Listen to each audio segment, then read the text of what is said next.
Welcome back. I hope you've appreciated the film Energy Slaves. So what did you learn from the film? Perhaps that every household needs slaves to produce its energy, but that of course was a joke. It is usually fossil fuels that provide this energy.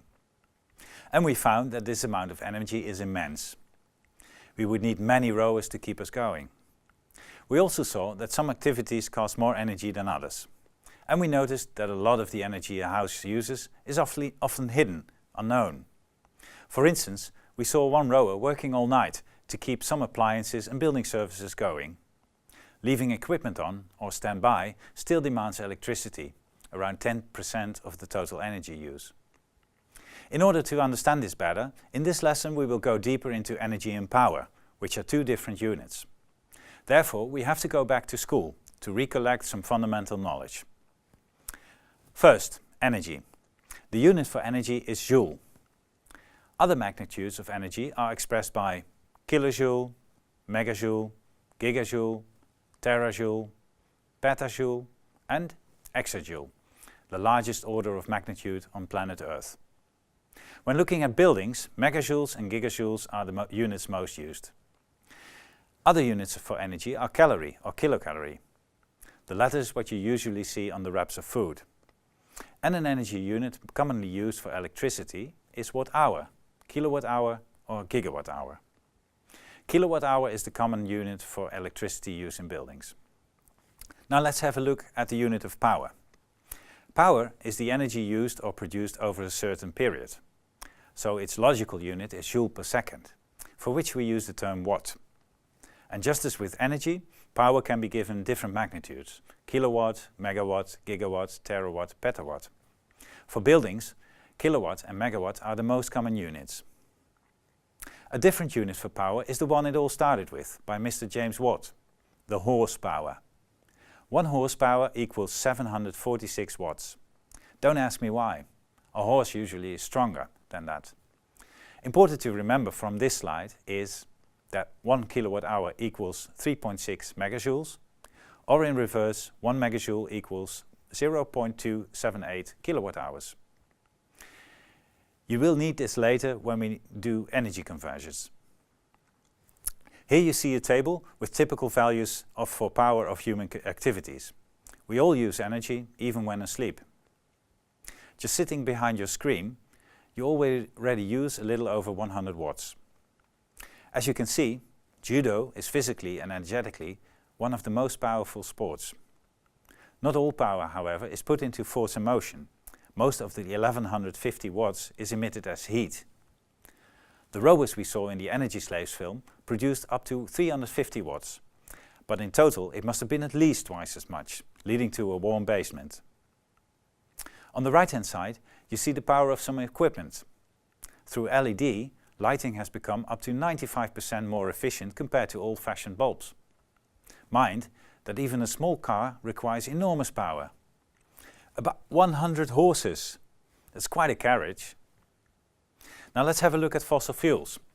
If you look well at the energy value of natural gas, petrol, diesel, kerosene or vegetable oil and fat, you might see a common denominator. They are all revolving around 36 megajoules, or 10 kilowatt hours, as we know from the conversion factor. LPG, liquefied petrol gas, and coal are of a minor energy guard. They only contain about 25 megajoules of energy. And wood, not a fossil fuel though, contains 20 megajoules per kilogram. To get an even better feeling for energy, I will now tell you a story of the flame, which I was once taught by Professor Jo Hermans. The power of one flame, either from a candle, from wood or from gas, is always around 100 watts. If a flame burns for 1 hour, it will have produced 100 watts times 1 hour, which is 100 watt hours, or 0.1 kilowatt hours, or 0.36 megajoules. That doesn't sound like a lot, right? Well, let's see why in the film showering took so much energy. Therefore, we first need to know the power of a boiler. Old boilers, or geysers, often had 10 times 10 flames heating a pipe of water. This means the power of such a boiler or geyser is 10 times 10 times 100 watts, which is 10,000 watts or 10 kilowatts. We already saw that this requires about 30 rowers at full speed. Knowing all the basics, we can simply calculate the amount of energy needed for showering. So, how much does showering cost? It won't apply to most people, but the ones really addicted to showers, who spend an hour under warm water, will use the power of the boiler for 1 hour, costing 10 kilowatt hours or 1 liter of diesel. Think of taking a milk carton filled with diesel to the shower. A somewhat more modest shower, spending 20 minutes, uses 3.3 kilowatt hours. You could say a beer bottle from a Belgian abbey filled with diesel. If you are environmentally conscious or a fast showerer, you will need a double whiskey size of diesel. Cheers! Now this is all for fun, so let's go to our topic, the building. We have the figures for the Netherlands.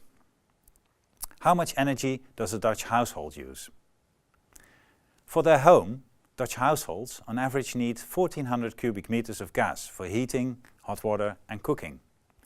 This is 13.7 megawatt hours of thermal energy. And 3500 kilowatt hours of electricity is also needed. But we should actually account for more. Why is that? Electricity is generated in power plants, which usually burn fossil fuels for heat that drives a generator that produces electricity. Not all energy content of the fuel is converted into electricity. Most is actually waste heat. So the kilowatt hours of electricity you receive has cost more kilowatt hours of fuel, which we call the primary energy. In the Netherlands, the average efficiency of power plants is about 45%. So the 3.5 megawatt hours has actually cost 7.8 megawatt hours of primary energy. Together, the total amount of primary energy needed for the house is 21.5 megawatt hours, or close to 10 megawatt hours per person. If we want to become energy neutral, all this energy needs to be produced sustainably. Is that a lot? We will see. For now, I will thank you for your attention. See you next time.